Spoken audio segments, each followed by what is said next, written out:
بسم الله الرحمن الرحيم الحمد لله على نعمة الإسلام وكفى بها من النعمة اللهم صل على سيدنا محمد وعلى آله وأصحابه وسلم abalungi mwenna abalabi ba TV yaffe Enganzi Spark TV abatulaba wonna we musinzidde abali wano e Kampala abali wabweru we Kampala ne ku social media platforms mukkirize mbere ngamba lamusaako n'ekiramuso eky'ekitiibwa nti assalamu alaikum wa rahmatullahi wa barakatuh. Lunaku olwaleero lunaku lwa kutaano era nga ennaku z'omwezi ziri 13 nga ku saidi ey'eddiini tuli mu mwezi ogwa Shaaban ng'ennaku z'omwezi ziri 25.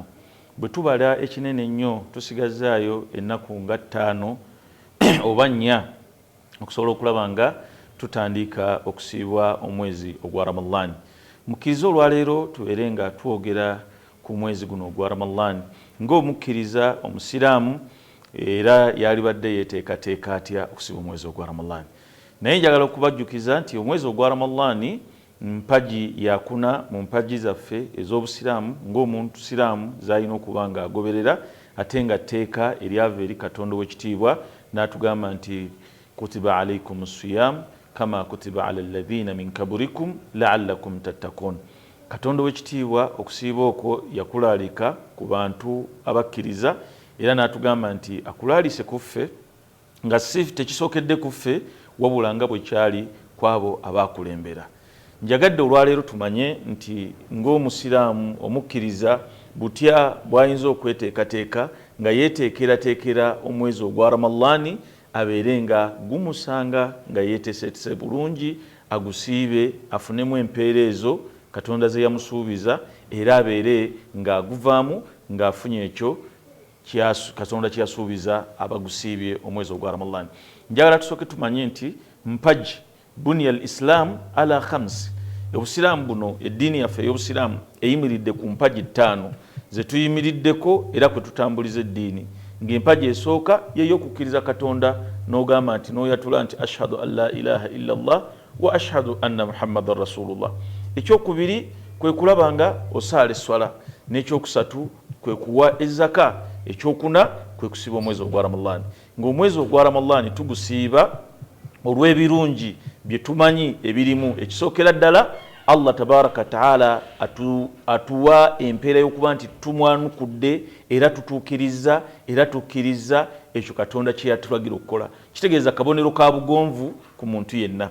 N'ekyokubiri nti kulina Katonda yasuubiza abantu abasibye omwezi ogwa Ramadhan okubanga ddala kabonero akalaga nti bakkiriza ate n'okubawa ejjana egenda okubeera nga eri mu madaala aga waggulu. N'ekisembayo ekyokusatu okusiiba omwezi ogwa Ramadhan ddagala kubakkiriza. Basawo abasinga bonna abakugu mu nsi mwonna bawa ekirowoozo oba bawa advice ku muntu yenna eyalibadde omulamu nti yalibadde at least mu mwezi asiibayo ennaku 7 ne kisumusobozesa okusobola okumaintaininga omubiri gwe nga gusala n'okukendeeza ku masavu n'ebyo ebyalibadde bimuviirako obulwadde. Kakati nga omusiraamu kiba kyakuyiga kirungi era kya mugaso nnyo okubanga tusobola okusiba omwezi ogwa Ramadhan olw'ebirungi ebigulimu eriffe ng'abantu n'eri kulaba nga eri Katonda waffe nti tuba tumugondedde ate ne mu nsi yonna kubanga shahru rahma mwezi gwa kusaasira abantu bafuna okusaasira mwezi ogwa Ramadhan. Shahru maghfira mwezi gwa kusonyiwa abantu beesonyiwa ababadde bayasiba emitima nga banyiiga mu mwezi ogwa Ramadhan gisumuluka ne babeera nga beesonyiwa abantu ne batereera. Shahru itqu minan nar mwezi gwa kubanga Allah tabaraka taala ajja abantu mu muliro abo be yali yawandiikako okuyingira omuliro. Olw'obulungi bw'omwezi ogwa Ramadhan Allah n'abasonyiwa era n'abasaasira n'abanga abawejjana ne babeera nga bagenda kuba nga beesiima. Tugamba nti omulungi andaba ali ku Spark TV omuntu omwezi ogwa Ramadhan omuntu ekisibo kya Ramadhan ekyo kituuse kye tuwulira era kye tumanyi nti kituuse kizze twalibadde tukyeteekerateekera tutya mu mbeera eyaffe ng'abantu twalibadde tukyeteekerateekera tutya spiritually mu bukkiriza bwaffe twalibadde tukyeteekerateekera tutya n'abantu surrounding community etuliraanye. Ekisookera ddala spiritually mu bukkiriza bwo ne Katonda wo eddiini yo okubunyweza tandika olwaleero tumanye nti nsigazaayo ennaku mmeka okusiba omwezi gwa Ramadan mu mbeera y'obukugu era ey'okuvunaanyizibwa omuntu buli waba agenda okukola omulimu gwonna naddala gino egy'ensi omuntu ng'alina bizinesi gy'ayagala kukola afuna ba business consultant n'abeebuuzaako nti njagala kutandika kusuubula masimu kuva China oba njagala kutandika kusuubula computers okuva Dubai ngenda zikola ntya muntu n'amanya agenda zisuubulawa era agenda zitambuza atya era agenda zisasula musolo gutya era agenda kufunako ki oluvannyuma lw'okutunda nabwe kityo n'eddiini eyaffe y'Obusiraamu kikulu nnyo okubanga buli muntu omukkiriza ky'ogenda okukola omala okutuula wansi n'okinoonyerezaako n'okisomako n'okitegeera n'olyoka okola omulimu ogwo nga Allah tabaraka taala agentegedde butya bw'olina okugukola nangeri ki gy'olina okugukolamu n'otakola bukozi kugoberera oba kukola bukozi olw'okuba gundi akoze buli we tukola ekintu kyonna nga tukikola tugoberera abakoze oba nga tukikola tetwetegereza butya bwe tulina kukola na tulina kukiteekateeka mu mbeera etya oluusi tuyinza okuvaamu nga tetufunye mu mpeera ze tulina kufuna naye buli wokola omulimu ng'ogutegedde kiba kitegeeza nti ogenda kugukola with care with professionalism n'ekyokubiri with a very good clearance and intention kubanga ogutegedde bwe gulina okutambula kakati n'okusiiba kuno kwe tugenda okusiiba tulina kweteekateeka nga tusiiba nga tutegeera bwe tugenda okusiiba si kusiiba gamba nti nsiibirako gundi kubanga yasiibye nti si kusiiba kulwokuba nti bwaya badde afumba emmere takyafumba kubanga abasiraamu batandise okusiiba nange kansiibe olina okubanga osiiba ng'otegeera lwaki osiiba n'olina kusiiba mu ngeri ki era olina kusiiba kuva ddi paka ddi yensonga lwaki tukuŋŋaanye wano olwaleero twagadde tusooke tumanye nti okusiiba mu mpaji ze tulina okugoberera ng'abasiraamu manya nti gwe wenna ali eyo agenda okusiiba otuukiriza mu mpaji ze tulina ettaano ez'obusiraamu Katonda ze yatukalalikako kubanga tutuukiriza era siiba ng'omanyi nti nsiiba with intention to fulfill the fourth pillar of Islam nsiiba okutuukiriza empaji ey'okuna mu busiraamu manya nti kati nsiiba okugondera Katonda nsiiba okulaba nga nsemberera Katonda wange nsiiba okulaba nga neenenya amazambi gonna genkoze kubanga mwezi ogwa Ramadhan mwezi gwa kusonyiwa kakati siiba ng'omanyi nti neenenya Allah wange ontukuza amazambi gonna ge mbadde nkoze neenenya Allah wange onsonyiwe byonna bye nkunyizizza neenenya Allah wange ontaase byonna ebyali badde bindeetera obuzibu oba ebyali badde binzija mu kusaasirako soko manye nti okusiiba mu mpaji ez'obusiraamu era bw'oba okikola kutuukiriza Katonda ekyo kyayagala omutima gw'otandika okuguzza obujja ng'otandika okufumintiriza n'okulowooza n'okwenenyeza ebyo by'obaddemu mu nsobi z'obaddemu njagala tukkiriziganye ffenna tusobya teri atasobya era ku nsi kuno teri muntu atalina buzibu teri muntu atanyiza Katonda ebitonde ngaffe ng'abantu ebisolo binyiza Katonda n'amajini ganyiza Katonda okuleka malayika za Katonda zokka ze zitamujemera naye ffe ng'abatonde tunyiza Katonda ebimu tumunyiza nga tugenderedde ebirala ne tumunyiza olw'embeera ebirala ne tumunyiza nga tetugenderedde n'ebirala ne tumunyiza olw'embeera gye tuwangaaliramu kati mu mbeera eyo yonna ekyo nga kiri ku bujulizi Katonda bwe yatugamba kullukum khata mwenna musobya Nabbi sallallahu yatugamba kullukum khata mwenna musobya wa khairu khatai at-tawabin n'oyo omusobya asinga obulungi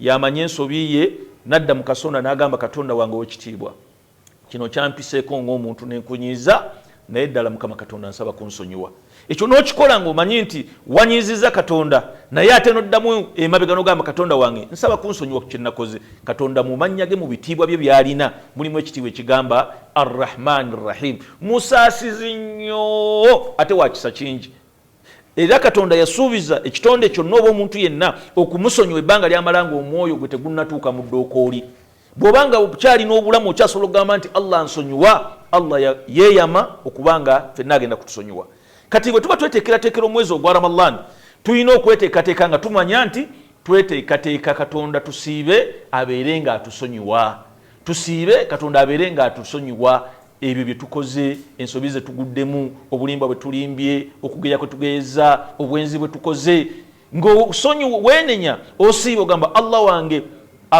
nsiiba olw'okusaba Katonda onsonyiwe ensobi ze mbaddemu that's one ekyo ng'okikola spiritually, you prepare yourself spiritually, ng'oteekateeka omutima gwo, oteekateeka ebirowoozo, oteekateeka omubiri gwo, ogamba nti Katonda wange amazambi gonna gembuguddemu mu biseera byonna, nsaba Allah nsonyiwe. Kyova olaba Nabbi sallallahu alayhi wa sallam yatugamba nti man swama ramadanan, omuntu yenna asiba omwezi ogwa Ramadan nga imanan agusiibye lwa kukkiriza Katonda, ng'agusiibye kukakasa nti guno omwezi ngusiiba Ramadani lwa Katonda, ghufira lahu ma taqaddama min dhanbi, Katonda amusonyiwa amazambi ge yakulembeza okukola. Ekyokubiri n'atugamba nti as-sawmu li, Ramadani eyo gye musiiba yange, wa ana ajizu bihi, era nze agivunaanibwako okusasula omuntu asiibye.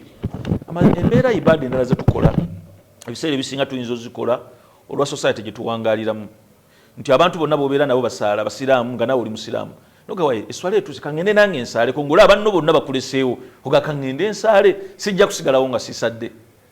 Nola abanno bonna nga bagenda Makka nga nawe sente ozina ogamba gundi yagenze Makka kangende naye tugende ffenna e Makka. Ibaada eyo n'ogikola olwa group influence oba olwa environment gy'owangaaliramu, naye ibaada ya Ramadhan tosobola gikola lwa influence, olw'ensonga nti yo ogikola gwe kennyini nga gwe supervisor, gwe inspector, gwe eya personal evaluator ku yo, kubanga lwaki ebeerera wakati wo n'omutonzi wo. Ki kye bayita okusiiba, kwe tuteekateeka okusiiba? Kwe kusiiba okulya n'okunywa n'ebigambo ebitasanyusa Katonda, ebyokugeya, ebyokulimba, ebyokubba, ebyokulyazaamaanya, ekwenda, okuva Ramadhani weba etandise paka ku nkomerero yaayo, okuva ng'enjuba evuddeyo ku makya eneetera okuvaayo paka enjuba lwegwa, nga tolidde kintu kyonna mu kamwako mutaammidan ng'ogenderedde, nga tonywedde kintu kyonna mu kamwako mutaammidan ng'ogenderedde, nga togeyeza muntu, toyewemudde muntu, toyenze, tolimbye, byonna n'osiiba, omubiri gwo ne gubeera nga guli saafi, tekuliiko kantu konna, ebirowoozo temuliimu kintu kyonna, amaaso go tegalina kyegatunulako kya haramu, amatu go tegalina kyegatunulako kya haramu, ebigambo bye tolina kyoyogera kya haramu, engalo zo tegirina kyezikutteko kya haramu. Kyova olaba tutuuka omwezi ogwa Ramadhani, buli muntu anyiiza Katonda eyeetenda obwonoonefu akakkana n'agamba nti ndi mu kisiibo. Omubbi mu Ramadhani aga sijja kubba waayi ndi mu kisiibo, omwenzi ayenda aga waayi ndi mu kisiibo. Era abamujja basanga nga abakyala babagamba waayi sokodde wammwe, abatanda bakuwa abakyala sokodde wammwe tumale okusiba onodda weeruddenga, naye enkola eyo si ntuufu.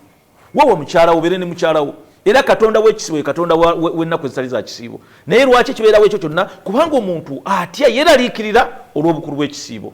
So Ramadhani tuba tugenda kugisiiba, tulina okumanya nti tusiiba ki? Tusiiba ebyokulya. Buli kyakulya kyonna ky'omanyi nti bakiyingiza mu kamwa n'okirya tukisiiba. Tusiiba ebyokunywa. Buli kyakunywa kyonna ky'omanyi nti bakinywa ne tukisiiba. Tusiiba ebikolwa byonna ebinyiiza Katonda waffe. Twaliramu okugeya, teekamu okulimba, teekamu okutunula amaaso go ng'ogatunza ku haramu, teekamu okukwasa emikono gyo ng'ogikwasa ku haramu, teekamu ebirowoozo byennyini. Yani osiiba mentally, spiritually, in and out. Ng'ebyo byonna obikola lwaki? Omubiri guno eno, ebirowoozo byo eno, embeera eno weeteekerateekera okulaba nga weegayira Mukama Katonda abeere ng'akusonyiwa. Intention, enniyayo gy'ogenda okusiiba, tandika ogiteekateeka, ng'ogiteekateeka ng'omanyi nti nteekateeka enniya yange okusiiba nkikola lwa Katonda wange, ng'era onoonya okubanga Katonda akusiima. Tosiiba lwa muntu yenna oba lwa kitonde kyonna. Tosiiba kusiibirako gundi, siiba ng'osiiba nti olina ekigendererwa kyo, onoonya ki? Kusanyusa Katonda wo. Onoonya ki? Kutuukiriza buvunaanyizibwa Katonda bwe yakulagira.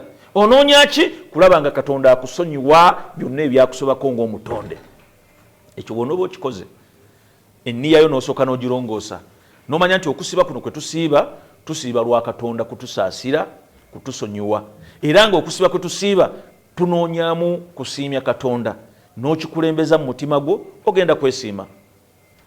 Kikulu nnyo okubanga okusiiba kuno okujja ku mutima, kubanga Katonda yatugamba man swama Ramadhanan, omuntu yenna asiba omwezi ogwa Ramadhanan imanan nga kukkiriza Katonda tasibye lwagundi wabula agusiiba kukkiriza Katonda. Katonda yamugamba atya ghufira lahu ma taqaddama min dhanbi. Mwanyinazo omulungi, muganda wange omulungi, sister wange, senga wange, mama, taata, gwe nagenda okusiba omwezi ogwa Ramadhan ng'ogusiibye ng'omanyi nti nkikola kusanyusa Katonda wange, si imaamu wa muzikiti, si mukulembeze gwobeera naye, si mwami wo, si mukyalawo, naye nga byonna obikola noga bino mbikola lwa Katonda. Katonda akusuubiza empeera, kusonyiwa amazambi ge wakulembeza okukola gonna. Amazambi gonna ge wakulembeza okukola agali wakati wo ne Katonda wo, Katonda agakusuubiza okugakusonyiwa. Olwaki? Olw'okusiiba omwezi ogwa Ramadhan. Kitegeeza nti Ramadhan tugisiibe with a clear intention ey'okulaba nga tubeera abantu abo abagenda okulaba nga tusiimya Katonda waffe, era tubeere nga tunoonya okufuna empeera ennungi okuva gyali. Intention. Akaseera kano ke tulimu nga tuli olwaleero ennaku z'omwezi 25 omwezi ogwa Shaaban, ate ng'ennaku z'omwezi 13 omwezi ogwa January, tusuubira wakati w'ennaku 17 oba 18 okubanga tutandika okusiiba. Tulina okubanga tutandika okuza obujja enniya zaffe, ne tutanaba kulongoosa wakati waffe ne Katonda, tubirongooze. Bw'oba olina omukyala nga tonnamuwoowa, omukyala muwoowe. Tolina kikukuumisa mukyala atali muwoowe. Mu mwezi ogwa Ramadhan obeere n'omukyala atali muwoowe. Woowa mukyala wo, otandika okulingira omwezi ogwa Ramadhan ng'omaze okutukula. Bw'obanga olinawo embeera gy'obadde olina otambuliramu etali ya buvunaanyizibwa ng'omuntu, kubanga abantu tusobya, tandika okuzza obujjo omubiri gwe, ebirowoozo byo, otandika okulongoosa n'okuteekateeka okulaba nga Mukama Katonda wo aba omusiimu gy'oli. Ekyo tunaaba tukikoze, tugenda kubeera mu bantu abagenda okwesiima nga tutandise okusiba omwezi ogwa Ramadhan. Tandika okukola research, okunoonyereza, ng'obuuza bamasheekhe, ng'obuuza eddarasa ez'enjawulo we zigenda okubeera we ziri, otandika okugenda okunoonyereza ebikwata ku kusiba omwezi ogwa Ramadhan. Basiiba batya? Batandika ddi? Bamaliriza ddi? Kijja kuwa obwangu okulaba ng'ogenda kusiba omwezi ogwa Ramadhan ng'otegeera by'osiibye nga tolimu abo abagoberera obugoberezi. Mwe tulina okusaba Katonda ekitiibwa, tumusabe Allah anyweze imaani zaffe, obukkiriza bwaffe bweyongere waggulu. Gwe Katonda okukuuma ng'oli mukkiriza, n'obanga eswala ekwanguyira okusiba kukwanguyira, si magezi go. N'oli atasobola kukikola, si magezi ge, wabula rahmati min Allah, kusaasira ekuva eri Katonda. Mu bye tulina okukola mu kaseera kano, yongera okusaba Allah ow'ekitiibwa, Katonda wange nyweza obukkiriza bwange gy'oli, mpa obukkiriza obwannamaddala, ntuusa mu mwezi ogwa Ramadhan nga ngenda kusobola okusiiba. Ramadhan olw'obukulu bwayo n'obulungi bwayo, Katonda agiralika ku bantu bonna, hatta n'omulwadde ng'abadde mulwadde ayina naye kyalina okukola, omutanga ayina omutango gwakola n'asobola okuba nga tafiiriddwa mpeera za kusiiba, n'asiibulwa omuntu eyasiibye birahmatillah wa izzati wa karamatihi, ku lw'okusaasira kwa Allah n'ekitiibwa kye n'ebirungi ebiri mu kusiiba, Allah asobola okusasula omuddu ono omulwadde empeera z'omusiibi maadaama akoze ekikolwa ekyokulaba ng'asiibulula ku bantu abasiibye. Omuntu ali mu lugendo atambula bwamukkiriza obusiraamu okuba nga asiibuluka, naye ng'ate era either bw'anaaba atuuse n'aliwa olunaku olwo, oba si kyekyo okusiibulula omuntu eyasiibye ate era waba abasobodde okutuuka gy'alaga ekiseera nga kimumaliriza n'asiiba, oba oluvannyuma lwa Ramadhan n'addamu n'anoona ennaku ezo ziyasiibuluka. Ne bw'aba omukyala ng'ali lubuto, talina excuse ng'olubuto terunaba kutuuka mu sayizi eyeraliikiriza, oba omukyala ng'ali lubuto asiibulula abantu abalala n'asobola okulaba nga afuna empeera ez'abantu abasiibye. Ekirungi nti yani ekitegeeza nti obukulu bw'omuntu okusiiba omwezi ogwa Ramadhan bulungi, era tewali muntu yenna yalibadde abutuukako n'ava mu Ramadhan nga tabufunye. Ekyokubiri, Nabbi sallallahu yagamba nti ragima anfun thumma ragima anfun thumma ragima anfun, nti ennyindo y'omuntu oyo Allah agirwaze kookolo, ennyindo okulwala kookolo eno erwale kookolo, efune ebizimbe ezimbe, etandika ovaamu envunyu, amasira nga gakulukuta. Ani oyo Katonda Nabbi gwasabidde omuntu edduwa eyo? Man yudirikahu Ramadhan, omuntu omwezi gwa Ramadhan gwe gusanzeewo ne gumusanga nga mulamu, ne gugenda nga Allah tamusonyiye. Kubanga lwaki ekisa kya Allah kiba kiyitirivu nnyo mu mwezi ogwa Ramadan. Enzigi z'omuliro Allah aziggala. Talina obwetaavu bwonna buyingiza muntu muliro. Olw'ekisa kye ekingi mu mwezi ogwa Ramadan. Shaitani ne zikwatibwa ne bazikwata, malayika ne zikwata ne zisiba ku njegere. Kyova ojasanga omusajja omutamiivu asula mu bbaala nga asula anywa mwenge. Nenga wallahi musiraamu mu Ramadan byonna biveeko agambe nadde eri Katonda wange. Kubanga lwaki ali shaitani tekyaliwo ate ng'okusaasira kwa Allah kugazi era kujjudde bulungi. Ab'emikwana abalungi bwe tuba tweteekerateekera Ramadan yongeramu mu nsaalayo ey'eswala mu kukuuma ebiseera by'okusaala. Buli wowulya nga baziina wookolera wonna wooba oli genda osaale swala. Oba si kyekyo essimu zaffe zino zetuwangala nazo olwaleero zirimu apps z'osobola oteekamu nga app eyo esobola okukujjukiza swala nga weba etuuse ejja kwaziina. Bw'oba okulya mu ofiisi teeka wali omusaala wabbali gutunule mu kibula obudde butuuka saale swala.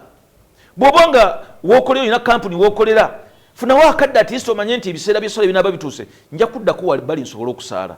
Kijja kukuyamba n'okunyweza eddiini yo. Kubanga buli woba osibye omwezi ogwa Ramadan ate n'otasaala kijja kuleeta obukendeevu kukusiibako. Gattamuko ku swala eza sunna baadiya ng'omaze okusaala eswala wa kabriya oyongerewo okukolawo extra prayers, oyongere okusaala eswala ezo ezikwongerako n'okukusembeza eri Katonda wo ez'enjawulo kikuyambe n'okukusobozesa okulaba nga ofuna ebirungi mu mwezi guno gw'ekitiibwa. Tulinamu okusoma ku Qur'ani eyo yakkira mu mwezi ogw'ekitiibwa ogwa Ramadan. Era tulina okulaba nga tugisoma tuteekamu extra reading twongeramu ku maanyi mu kugisoma mu mwezi ogwa Ramadan.